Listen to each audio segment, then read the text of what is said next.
A platoon leader outside Kiev, September 1941. His half-track hasn't stopped moving when his men dismount. No order given, no hand signal. They already know. Oberfeldwebel Hans Becker, 3rd Panzer Division, described it plainly. We dismounted before the vehicle stopped. The Russians held their position until the last second, and then no more. Not because we were braver, because we were faster than their reaction. That is the difference. That is all. That difference had a name: Auftragstaktik, mission-type tactics. The principle that a squad leader, a platoon commander, even a senior NCO could read a shifting situation and act without waiting for orders from above. It was real. It had real tactical consequences. And it explains why certain German units performed beyond what their numbers should have allowed, in moments where improvisation decided more than planning ever could. The ability of a Zugführer, or company commander, to react independently to a changing situation was more developed in the German army than in most comparable forces of the era. This wasn't propaganda. It was institutional culture built over decades of training doctrine. But Auftragstaktik had a dependency, a condition so fundamental that without it, the entire framework collapsed into theory. It required experienced NCOs, men who had internalized tactical judgment through years of training and months of combat. Men who didn't need orders because they already understood the commander's intent. In 1941, those men existed in sufficient numbers. By 1943, they were dying faster than replacements could be trained. The average life expectancy of an experienced platoon leader on the Eastern Front in 1943 and 1944 was terrifyingly short. The doctrine stayed on paper. The men who made it work went into the ground. What happens to a system built on human judgment when the humans disappear?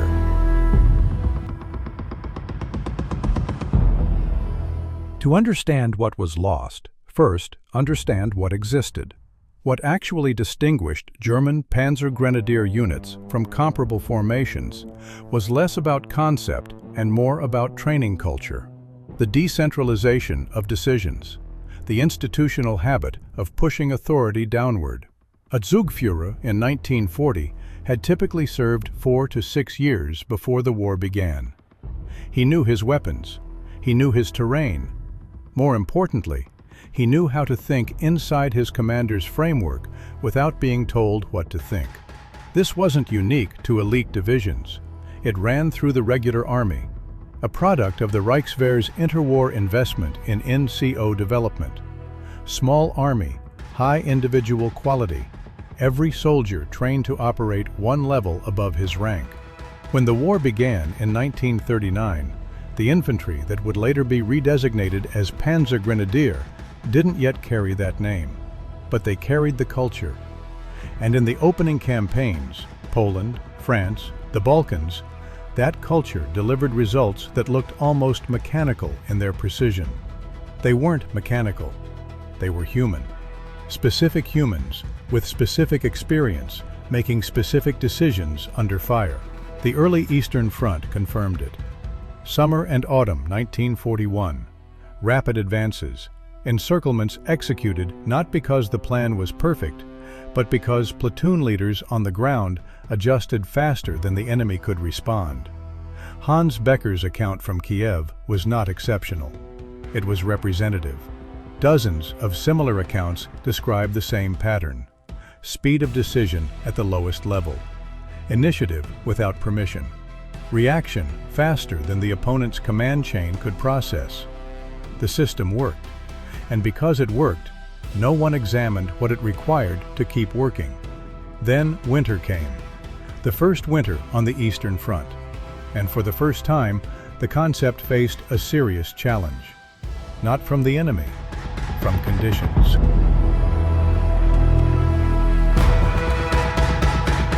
Winter 1941.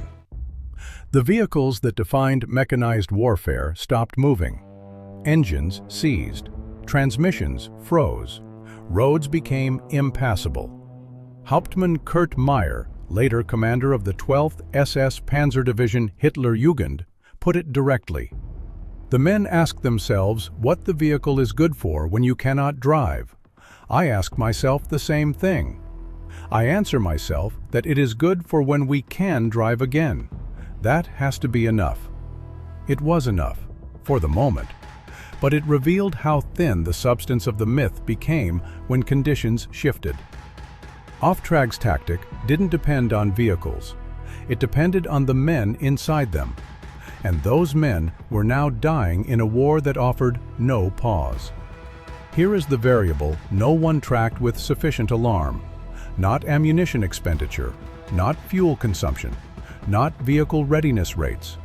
The variable was biological, human, irreplaceable on any timeline that mattered. Experienced NCOs. The Zugführer who could read a tree line and know. The company Feldwebel who felt the tempo of an engagement shift before it showed on any map. These men carried the doctrine in their nervous systems, not in manuals, and the Eastern Front consumed them. Not in a single catastrophe, in a steady, grinding subtraction. A platoon leader killed outside Smolensk. His replacement wounded near Rzhev. That replacement's replacement captured at Stalingrad. Each loss removed not just a man, but a node in the decision-making network. Each replacement arrived with training, but without the judgment that only combat builds. The Army noticed. Reports from 1942 mentioned declining NCO quality. Training commands flagged shortened courses. Division commanders requested experienced cadre transfers that were increasingly denied. But the name Panzergrenadier arrived in 1942, a redesignation that suggested consolidation, professionalization, progress. The label went forward. The substance beneath it had already begun to erode. What was replacing experience on the Eastern Front?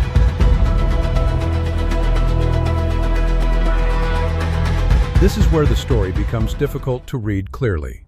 Because after 1943, German Panzergrenadier units still produced remarkable tactical performances.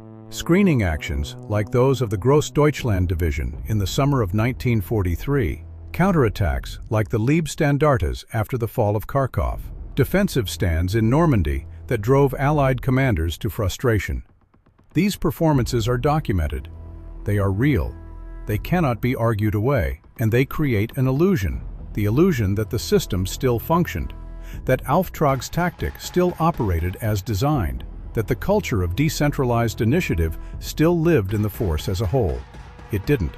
What those performances actually represented was something narrower: specific units, specific commanders, specific moments where the remaining experienced leaders, the survivors, still carried enough institutional knowledge to execute at the level the doctrine demanded. But for every unit that fulfilled its mission with a quality that justified the term elite, there were two that carried the designation without ever filling it with substance.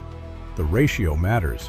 1-2. For every formation that earned its reputation, two more wore the title and fell short. This is not a moral judgment. The replacements were not less brave. They were not less willing. They were less experienced. And Auftragstaktik without experience is a concept that remains in theory. A 19-year-old Zugführer with 4 months of training can follow an order. He can hold a position. He can lead men forward under fire. What he cannot do is what Hans Becker did outside Kiev. Act before the order, faster than the enemy's reaction, because judgment has become reflex. That reflex takes years to build. The Eastern Front was granting months, so which was the real picture?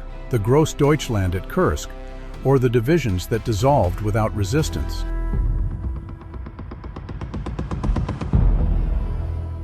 By mid-1943, the initiative on the Eastern Front had shifted. German formations that once dictated tempo now responded to it. The role reversed, from attack to defense, from choosing when to fight to being told where to die. And Auftragstaktik in defense is a different proposition than Auftragstaktik in attack. In attack, a junior leader's initiative creates opportunity. He sees a gap, he moves, he exploits. The system rewards speed and judgment. In defense, initiative means deciding when to withdraw, when to counterattack locally, when to hold a position that the map says is untenable. These decisions require deeper judgment, more experience, a better feel for what the enemy will do next. The men making those decisions in 1943 were not the men of 1941. From 1943 onward, experienced NCOs died faster than replacements could be trained. The pipeline that had once produced Zugführer with years of preparation now compressed that timeline into weeks. The institutional knowledge that made Auftragstaktik function, the unwritten rules, the tactical instincts, the ability to read a commander's intent from a single sentence, could not be compressed. Rüdiger Overmann's demographic research on German military casualties exposed an uncomfortable correlation. Elite status and survival probability correlated weakly. More than 5 million German soldiers died in the Second World War. The designation on a unit's paperwork offered no protection. And by the summer of 1944, the Soviets delivered the final empirical verdict: Operation Bagration, a mechanized offensive of devastating scale and coordination. Proof that mechanized infantry warfare was not a German monopoly. Proof that the Soviets had learned, adapted, and now executed at a level that matched or exceeded what the Panzergrenadier had done in 1941. The gap had closed. The advantage had been human, and the humans were gone.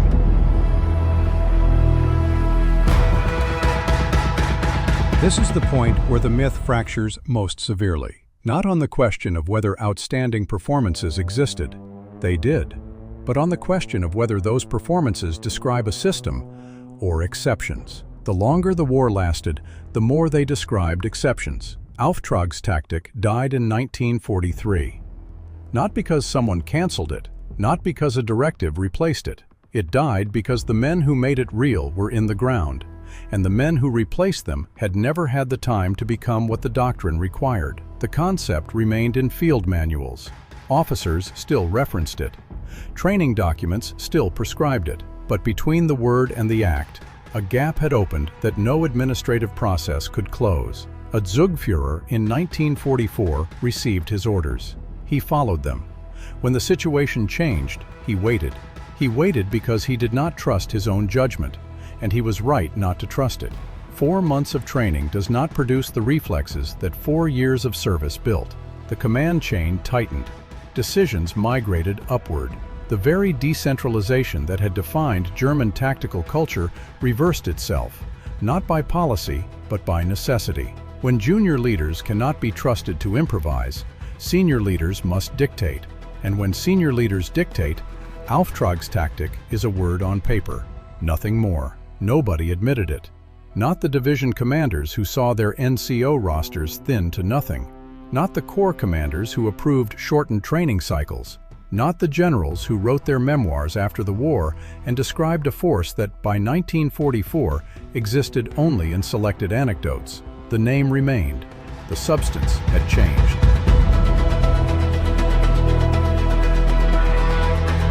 The post-war literature did not reflect this reality. Memoir after memoir from former officers painted a picture of continuous excellence, of units that fought with skill and determination from first day to last, of Auftragstaktik as a living practice, unbroken, defining German military culture throughout the war. This picture was not entirely false.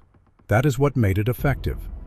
The German myth of military superiority does not fail because it is completely wrong. It fails because it is selective. It remembers the breakthroughs and forgets the collapses. It remembers the screening actions and forgets the divisions that dissolved without resistance. It remembers the names and forgets the numbers. Karl-Heinz Frieser's analysis of the Blitzkrieg myth identified precisely this mechanism.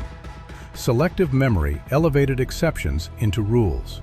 Specific performances by specific units under specific conditions became evidence for a general capability that, by 1943, no longer existed across the force. The question that no one confronted directly: is an instrument that functions brilliantly under optimal conditions and adequately under normal conditions an elite instrument? Or is it an instrument that depends on elite conditions? The answer is uncomfortable, because it is both simultaneously. Auftragstaktik was real, its results were real, and its death was real. These three facts coexist without contradiction. The system worked when its prerequisites were met. When those prerequisites, experienced, judgment-rich junior leaders, were destroyed by attrition, the system became a label, a tradition, a memory that former officers carried into peacetime and presented as permanent truth. It was not permanent. It was conditional, and the conditions ended.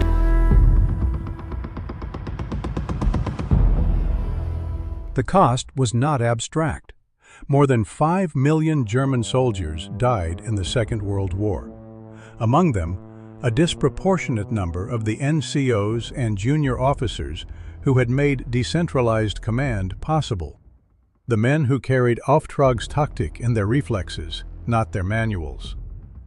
Their replacements arrived younger, trained shorter, thrown into positions that demanded judgment they had not yet developed. Not worse soldiers, soldiers without time. And the institution that sent them forward maintained the language of a system that no longer matched reality. Orders still referenced commander's intent. Doctrine still prescribed initiative at the lowest level. The words remained intact. The human architecture beneath them had been hollowed out. This is the quiet cost of attrition against a quality-dependent system, not the spectacular collapse, the slow replacement of substance with terminology, the gradual moment when a doctrine stops being practiced and starts being cited. No report declared Auftragstaktik dead. No commander signed its termination. It simply ceased to function in most units, while the vocabulary persisted, in briefings, in after-action reports, in the memoirs that would shape decades of military historiography. The question remains, unanswered with full honesty by those who lived it. Was what these soldiers could do truly exceptional? Or did we make it exceptional because we needed it to be exceptional?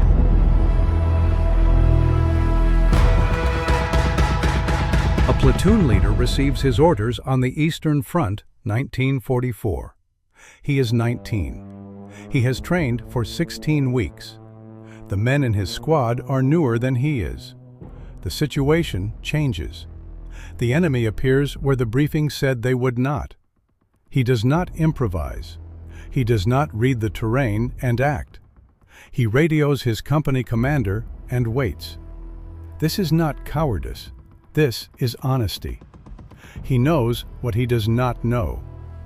Somewhere in the same Army's institutional memory, a doctrine says he should act on his own judgment. That doctrine was written for a different man. A man with years of service and months of combat behind him. A man who no longer exists in sufficient numbers to fill the platoons that carry his legacy. The name Panzergrenadier survived the war. Auftragstaktik survived the war. Both entered post-war military literature as defining features of German tactical excellence. But by 1943, one of them had already become a ghost, present in language, absent in practice. And nobody admitted it, because admitting it meant admitting that the advantage was never the doctrine. It was always the men, and the men were gone.